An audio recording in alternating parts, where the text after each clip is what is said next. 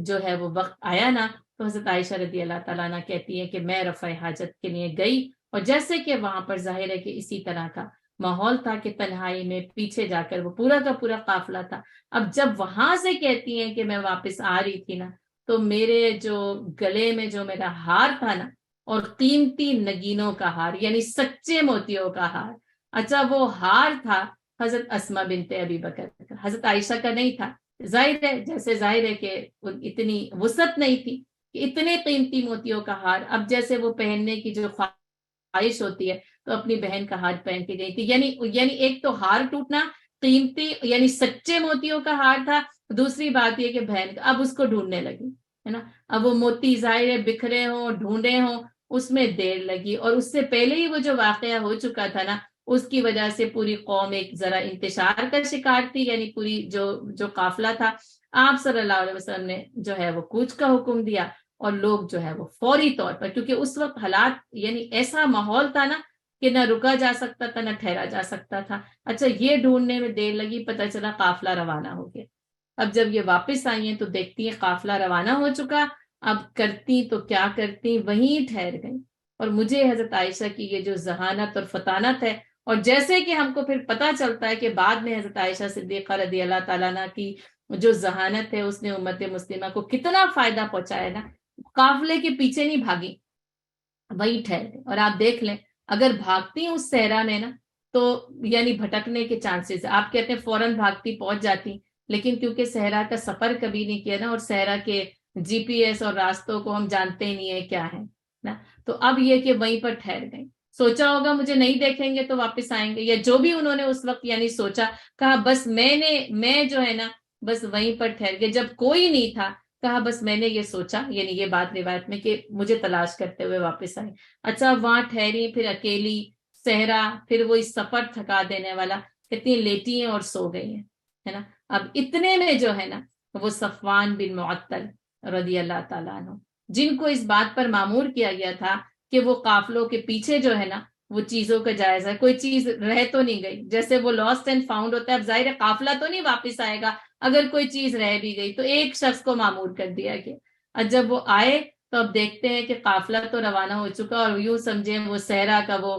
ریت کا سمندر اور وہاں پہ بس وہ ایک عورت جو ہے نا وہ موجود اور یہ سوئی ہوئی ہے نا. جیسے ہی آتے ہیں نا تو دیکھتے ہیں اور کہتی ہیں کہ وہ کیونکہ پردے کا حکم آنے سے پہلے مجھے دیکھ چکے تھے تو انہوں نے دیکھتے ہی پہچانا اور پہچانتے ہی نا انہوں نے کہا انا للہ و انا الیہ راجعون یعنی زور سے پکارا. اب اس پکار سے حضرت عائشہ تو بیدار ہوئی اور کہتی ہیں پھر میں نے اپنے چہرے کو ڈھانپا اور کہا بس پھر انہوں نے اونٹ میرے سامنے رکھ دیا میں سوار ہو گئی مجھے لے کر جو ہے وہ مدینہ پہنچ گئی. لیکن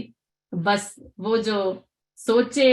اور زبانیں اور وہ منافقت بس وہ پورا کا پورا نا کھل کر سامنے آ گیا. اور بس عبداللہ بن ابے کی جو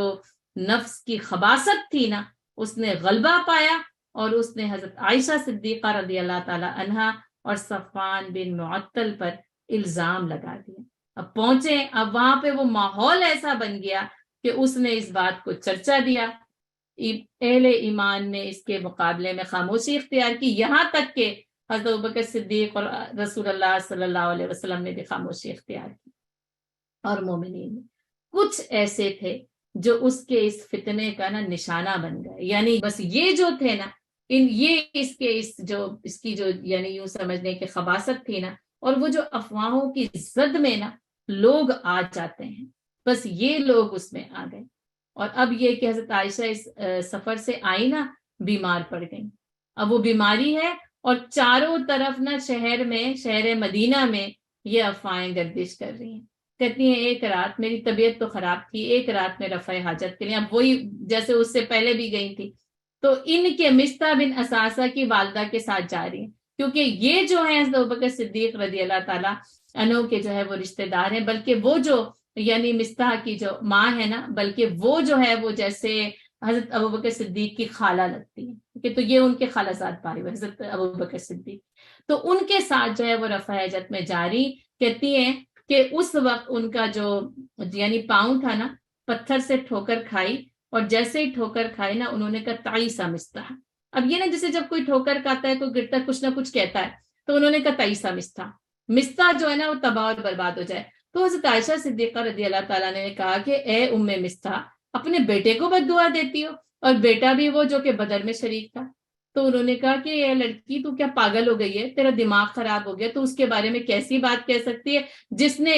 تیرے بارے میں یہ کچھ کہا؟ اچھا اب دیکھیں، ماں اپنے بیٹے کو بد دعا دے رہی ہے۔ حضرت عائشہ نے کہا ہے کیا کہ تیرے اوپر یہ تہمت لگائی گئی ہے؟ حضرت عائشہ کہتی ہے میں تو رفع حاجت پر جانے ہی بھول گئی، واپس آئی، اور واپس آنے کے بعد دیکھا کہ رسول اللہ صلی اللہ علیہ وسلم گھر میں تشریف لاتے ہیں، اور کہتی ہیں اس وقت مجھے خیال آیا کہ میں اتنی بیمار ہوں، لیکن نبی صلی اللہ علیہ وسلم کا میرے ساتھ ایسا کوئی یعنی وہ تعلق نہیں ہے جو ہوتا تھا، اور بس پھر اس وقت بھی آئے اور کہا کہ تمہارا کیا حال ہے؟ کہتی ہیں بس اس وقت میں نے کہا مجھے میرے والدین کے ہاں چھوڑ آئیے بس۔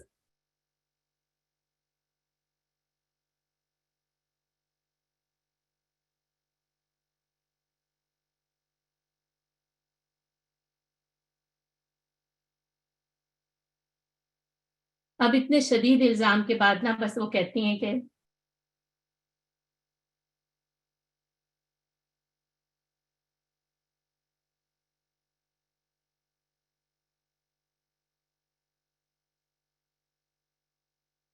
مجھے میرے والدین کے ہاں چھوڑا،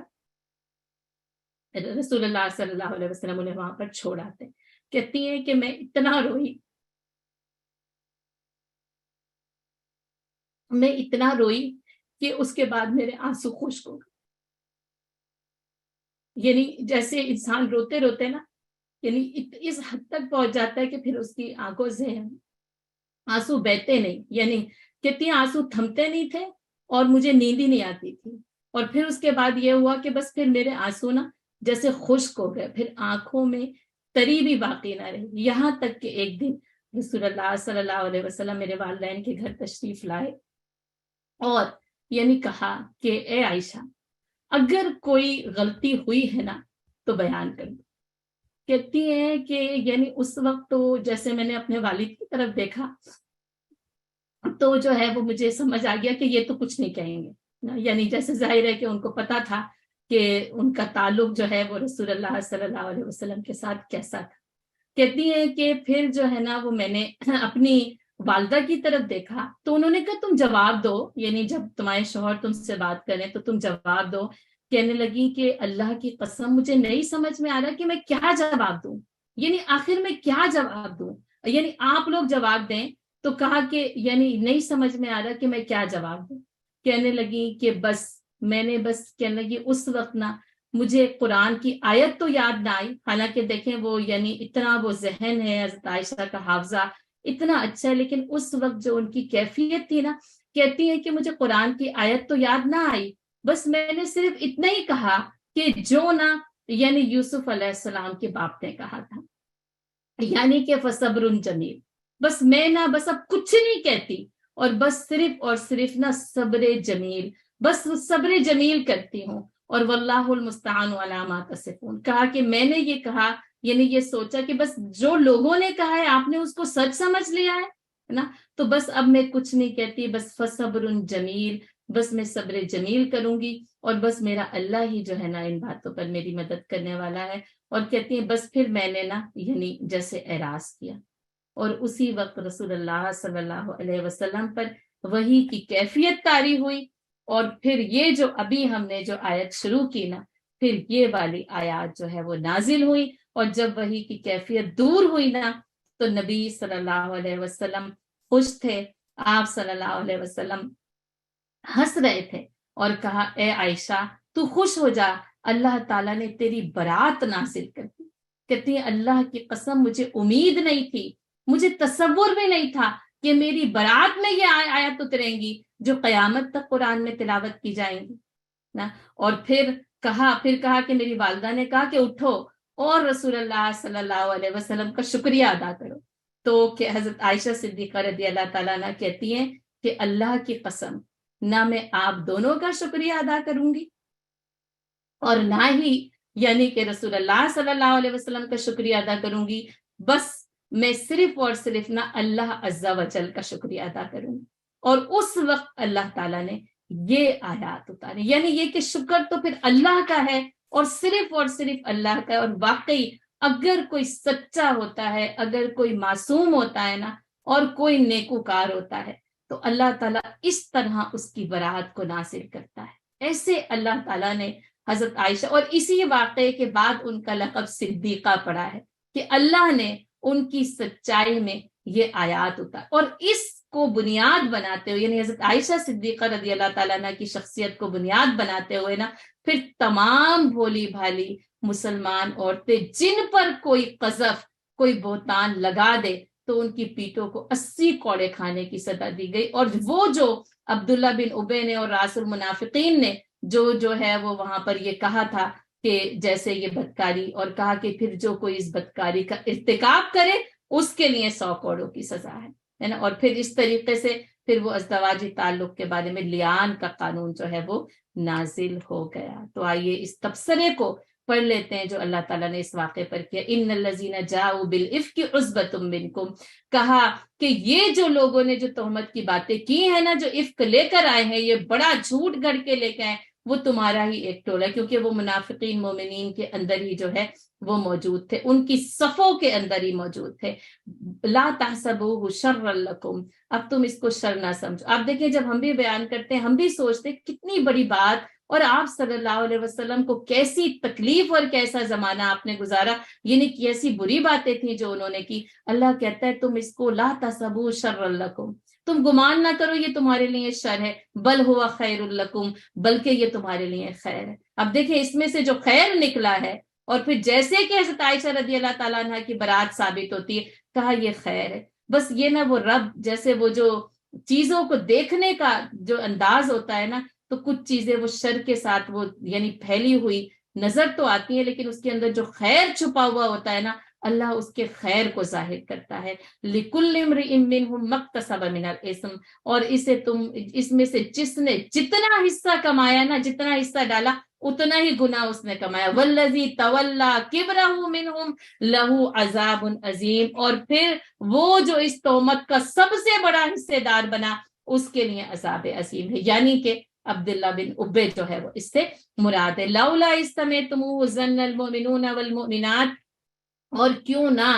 جب تم نے یہ قصہ سنا تھا تو اے مومن مردوں اور مومن عورتوں، تم نے اپنے دل میں اچھی بات کیوں نہ سوچی. بی انفسہم، اچھا اس کا ایک مطلب ہے کہ ترجمہ یہ بھی ہے کہ تم لوگوں نے اپنے لیے اچھی بات نہ کیوں نہ سوچی. اب آپ دیکھیں گے کہ یہاں پر بی انفسہم تو ہے ہی نہیں، یہاں پر یہ مومن مرد اور عورتیں تو اس میں شامل ہیں ہی نہیں، یعنی واقعہ تو پھر نفس عائشہ رضی اللہ تعالیٰ عنہ کا ہے. لیکن آپ دیکھیں کہ یہاں پر ہر مومن مرد اور عورت کو یہ بتایا جا رہا ہے کہ جب یہ بات تم نے سنی تو تم نے اپنے آپ کو اس کی جگہ پر رکھ کر کیوں نہ سوچا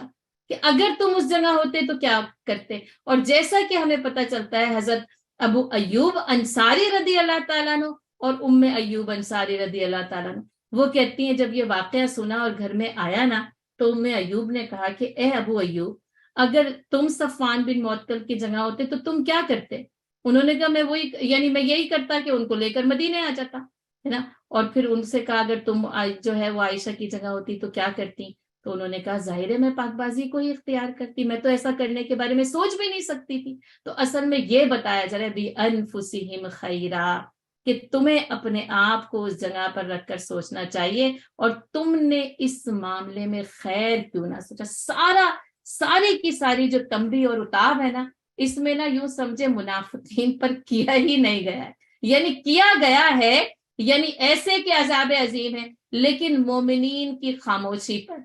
کیونکہ یہ خاموشی نا کسی پر تہمت کو ثابت کر دیتی ہے. کسی بھولی بھالی مومن عورت کی صداقت پر خاموش رہنا سب سے بڑا جرم ہے. سچائی کے مقابلے میں خاموشی جھوٹ کہلاتی ہے. ہے نا. اس مومنین کی خاموشی پر جب ہمارے سامنے کوئی سچا ہوتا ہے نا اور ہم سچائی کی تائید نہیں کرتے، یہ یہاں پر یہ بات جو ہے وہ بیان کی جا رہی ہے کہ تم نے کیوں نہ بہتر بات سوچی اور کیوں نہ کہا وقالو ھذا افک مبین. ہر جگہ خاموشی نجات نہیں ہے، یہاں پر بولنا اس شخص کی نجات کا باعث بنے گا. وقالو ھذا افک مبین، اور تم نے یہ کیوں نہ کہہ دیا کہ یہ صریح بہتان ہے، یہ کھلا ہوا جھوٹ ہے. یعنی تمہیں اسی وقت پہلے ہی مرحلے پر یہ اعلان کرنا چاہیے تھا یہ افک ہے.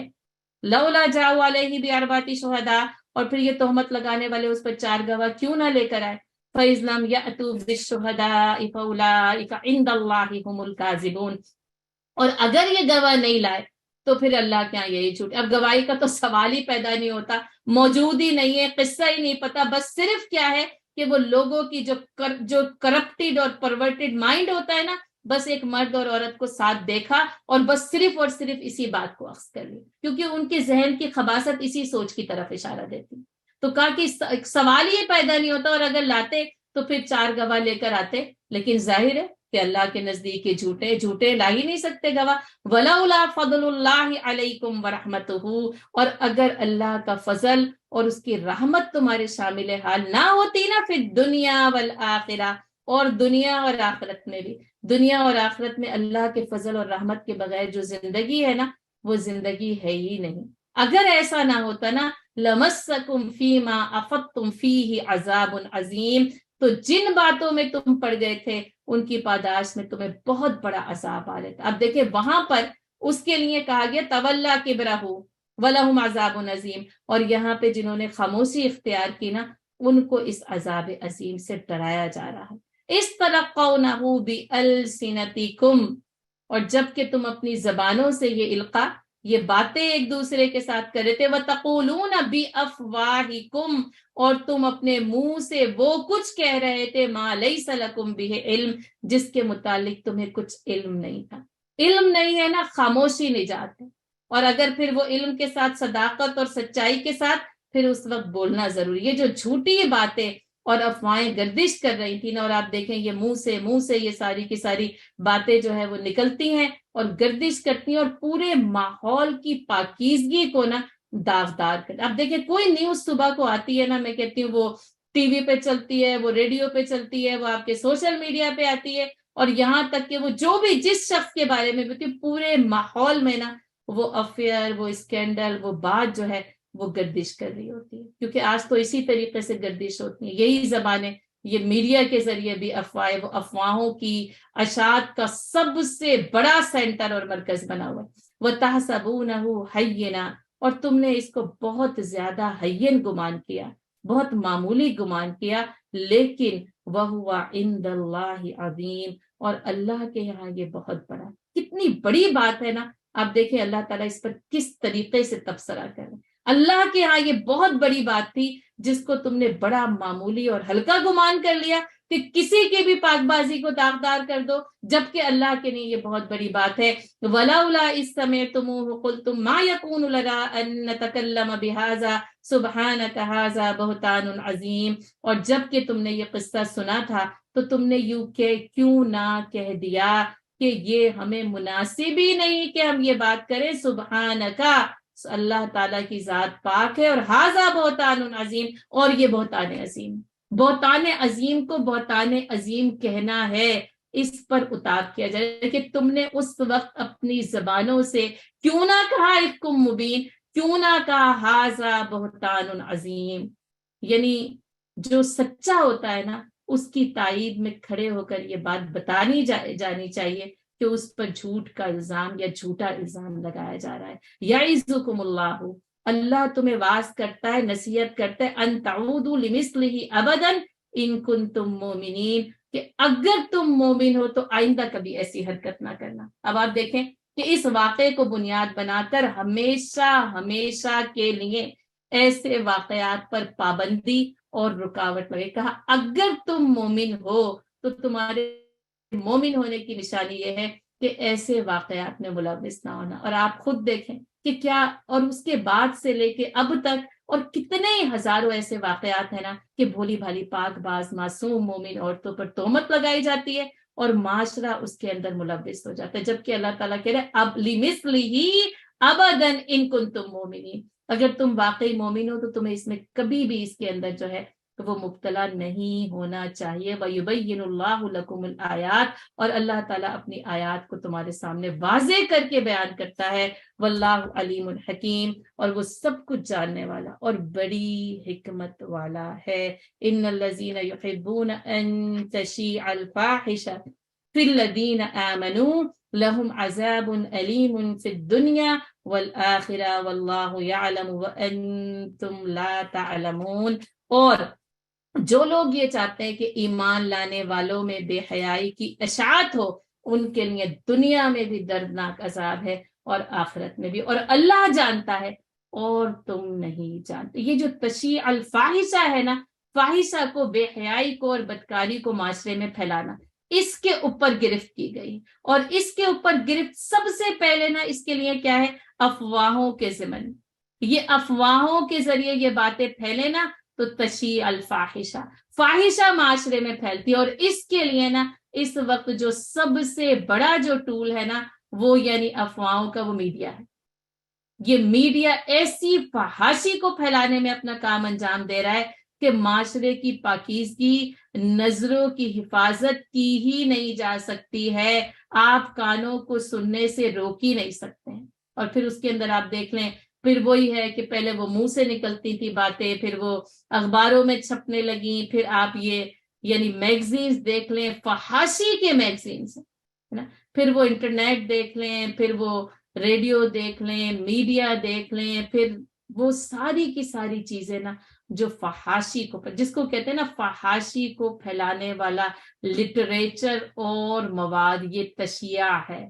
اس کی اشاعت ہوتی ہے، باقاعدہ طور پر نشر کیا جاتا ہے، باقاعدہ طور پر ٹیلی کاسٹ کیا جاتا ہے۔ اب یوں سمجھ لیں کہ یعنی کیسے ہم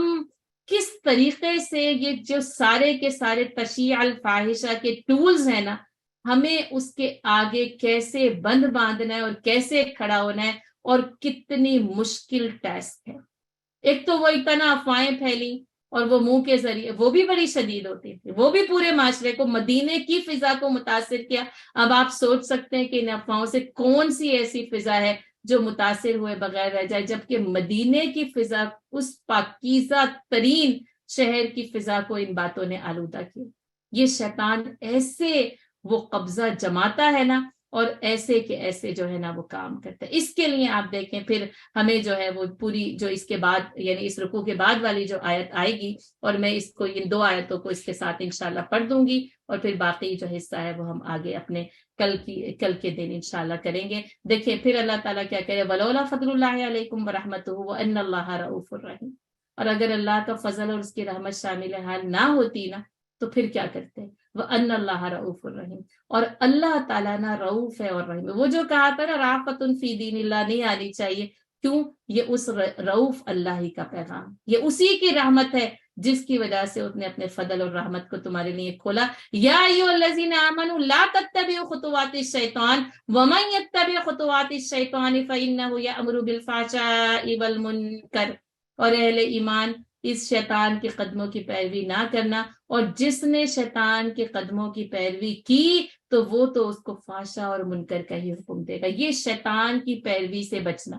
اس فحش سے بچنے میں نا سب سے پہلا قدم کیا ہے کہ شیطان کے قدموں کے نشانوں کے خلاف جو ہے نا وہ اٹھایا جائے، اور وہ کیا ہے؟ الفحشاء والمنکر۔ اب وہ بے حیائی سے اور برائی سے بچا جائے اور رکا جائے۔ وَلَوْلَا فَضْلُ اللَّهِ عَلَيْكُمْ وَرَحْمَتُهُ، اور اگر اللہ کا فضل اور اس کی رحمت تمہارے شامل حال نہ ہوتی، یہ اللہ کا فضل اور اس کی رحمت ہے کہ اس نے زنا کا سد باب کیا، زنا کی سزا بتائی، قذف کی سزا بتائی، اور لیان کا قانون بتایا۔ اس واقعہ افک میں جو اللہ تعالیٰ نے حضرت عائشہ صدیقہ رضی اللہ تعالیٰ عنہ کی پاکیزگی بیان کی ہے، یہ اللہ کا فضل اور اس کی رحمت ہے۔ ما زکا منکم من احد ابدا، اور اللہ کا فضل اور اس کی رحمت شامل حال نہ ہو تو تم میں سے کوئی بھی کبھی بھی پاکیزہ ہو ہی نہیں سکتا۔ یہ پاکیزگی اللہ کے فضل اور اس کی رحمت کا نتیجہ ہے۔ وَلَٰكِنَّ اللَّهَ يُزَكِّي مَن يَشَاءُ، اور لیکن اللہ چاہتا ہے جس کو چاہتا ہے وہ پاک کرتا ہے. اب دیکھیے کوئی نفس، کوئی دماغ، کوئی یعنی عمل کرنے والا یہ نہیں کہہ سکتا کہ میں پاکیزہ ہوں یا ہوش چاہوں، یا ہو سکتا ہے جب تک اللہ کا فضل اور رحمت شامل حال نہ ہو کوئی نفس پاکیزہ نہیں ہو سکتا، اختیار نہیں کر سکتا. اور اللہ تعالیٰ کہتا ہے فَلَا تُزَكُّوا أَنفُسَكُمْ، اپنے نفسوں کی پاکیزگی بیان نہ کرو، کیونکہ وہ شیطان اور وہ نفس اور وہ ماحول اور وہ افواہیں اور یہ پورا کا پورا ماحول، یہ میڈیا، یہ خبریں، یہ سب کچھ کیا کرتی ہیں؟ بے حیائی اور برائی کے راستے پر ڈالتی ہیں. بس اللہ کا فضل اور اس کی رحمت ہے اللہ پاکیزہ کر. اس لیے پھر وہ دعا نا، اللہم آتی نفسی تقواہا وزکیہا،